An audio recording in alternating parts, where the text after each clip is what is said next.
Hi everyone, I will explain how to make a post about a Lightroom workshop.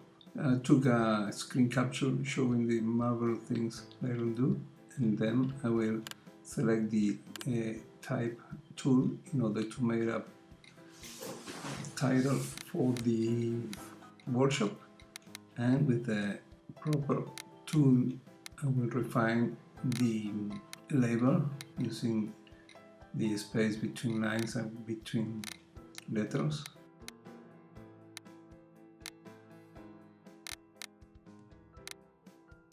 And then I will add another layer with some extra text for additional information.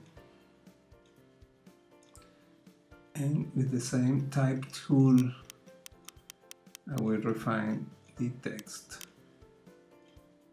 Again, the distance, the alignment, the position, and then the color. I will use a different color to change the level of lecture. And since it's too flat, I will add some effects for giving some three-dimensional appearance, adding a shadow.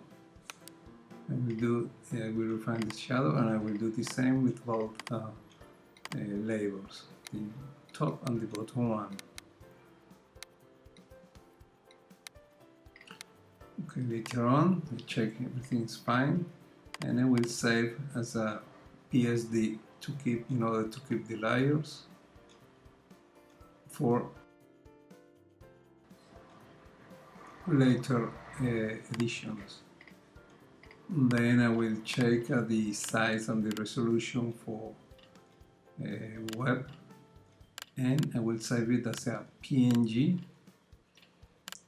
and that's it.